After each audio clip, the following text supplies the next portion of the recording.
get hit. Relooking China's growth model as its population ages.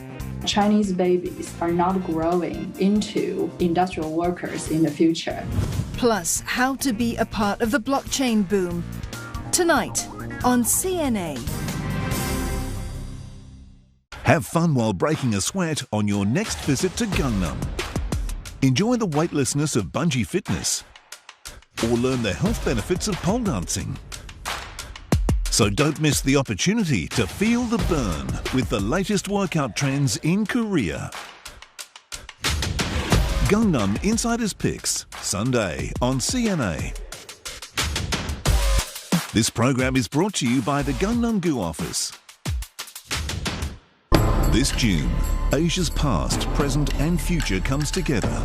Race to feed the world as scientists, farmers and entrepreneurs solve the impending food crisis.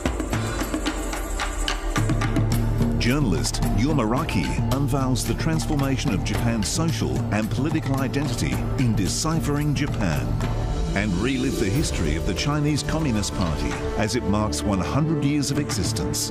This June on CNA.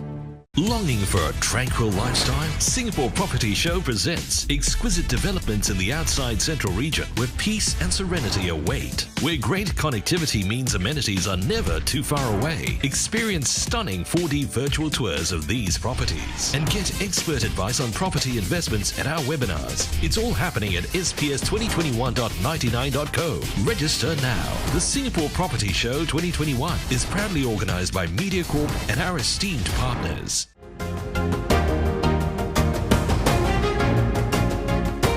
The maiden voyage of a new British aircraft carrier aims to show its allies that post-Brexit Britain is ready to defend Western interests. The UK is also eager to see China respect international rules. Commodore Steve Morehouse has made those remarks. He is captain of the aircraft carrier HMS Queen Elizabeth. The UK's new $4.2 billion aircraft carrier is underway on its maiden voyage, an 8-month tour that will cross through the South China Sea and in doing so send a clear signal to Beijing. Fighter jets took off from the deck of the HMS Queen Elizabeth this week in the Mediterranean as part of NATO exercises. Watching the drills was NATO Secretary General Jens Stoltenberg himself. It sends a message of NATO's resolve and our capability and willingness to defend all allies against any threat. And it also sends a message of how NATO allies can operate together. China claims 90% of the South China Sea, although several regional countries contest the boundaries, and the US has regularly sent warships through the area. Britain was the main battlefield ally of the US in Iraq and Afghanistan, and alongside France, the principal military power in the European Union. But its 2016 vote to leave the EU raised questions about its global role. London announced its biggest military spending increase since the Cold War late last year, partly in response to those concerns. It shows that we're a global navy and wanting to be back out there. We'll be operating with the United States, but also regional partners, Singapore, Japan, Republic of Korea, other ASEAN nations. Will not only be exercising militarily, but also supporting the government's wider objectives in the region. I mean, the economies out there are growing. It's an increasingly important part of the world. So hopefully the aim for us is this deployment will be the first of a more persistent presence for the United Kingdom in that region. Hong Kong officials have warned the public not to take part in this year's June the 4th Tiananmen Square events. They say the gatherings are illegal. Offenders could face up to 5 years in prison. They could also face charges for violating COVID-19 rules. Police have banned the annual candlelight vigil at Victoria Park, citing the coronavirus pandemic. A rally to mark the 1989 Tiananmen Square incident next Sunday has also been banned. Officials say the number of COVID-19 infections has yet to come under control, while vaccination rollout in Hong Kong has been slow. Organisers have accused the government of using the pandemic as an excuse to stop people from commemorating June the 4th. The candlelight vigil usually attracts tens of thousands. It was banned last year for the first time in 30 years, but thousands showed up anyway. And more than 60 victims of Malaysia's recent train accident have been discharged. 5 remain in hospital, with 3 expected to recover in the coming days. And more than 200 people were injured after 2 trains collided on the Kuala Lumpur LRT line. The railway operator Prasarana is offering about $240 in compensation to all victims. Medical expenses and lost income will also be covered. At the same time, Malaysia's transport minister says any victim is welcome to take legal action against Prasarana, but he reiterated the LRT system remains safe and reliable. Preliminary investigations indicate driver negligence caused the crash. He's accused of driving his train in the wrong direction. Final investigation results are expected in 2 weeks. It is the first major metro accident on the subway system after 23 years in operation.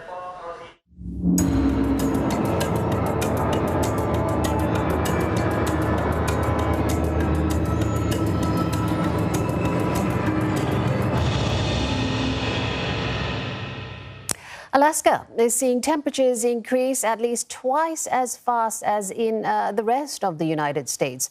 Rising sea levels are causing coastal erosion, pushing some communities inland. Volatile summer storms are sparking massive wildfires, and all of that is putting a much bigger strain on the communities who rely on the land to survive. Nick Harper reports from Anchorage. In rural Alaska, dog sledding is still a part of everyday life.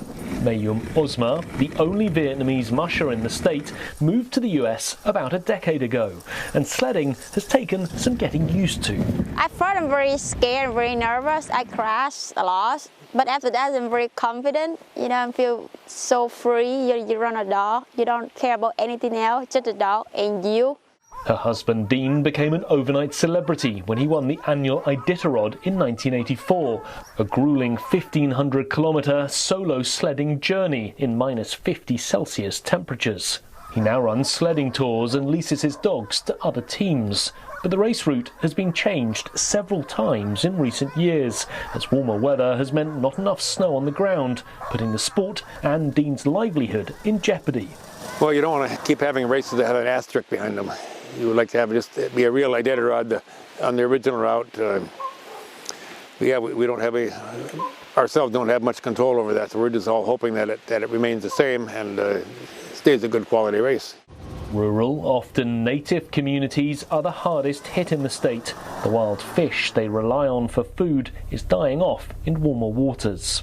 It's all connected. So when you have, say, the entire Yukon River watershed changing, where water temperatures, for example, are rising, that impacts, for example, the salmon throughout the entire watershed, over 1,000, plus miles from the Yukon River Delta all the way up over into Canada. Just an hour outside of the state's largest city, Anchorage, is one of the most visible signs of creeping change.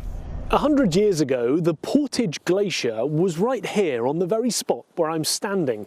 In the 1980s, when they built this visitors centre, it had receded, but you could still see it. Today, you can't see it. It's receded even further and is now about 4 kilometres away around the bend in that valley. Alaska has more glaciers than any other US state, but some studies suggest they're melting 100 times quicker than previously thought. Rising temperatures are also pushing wildlife further north in search of colder areas. Nicole Schmidt from the Alaska Wildlife Alliance says preserving wildlife is hard in a state where the biggest revenue earner remains oil and gas. I think the time for us to keep our head in the sand and pretend that things are going along as normal has well passed, and so that's something we're really working on. It depends on what level you're looking at, but the state as a whole, I mean, our governor does not take in a really strong stance on climate change, and we have yet to see how the Biden administration incorporates their plans for climate change in Alaska. The state is trying to balance the short-term needs of Alaskans with the long-term needs of Alaska, with climate change advocates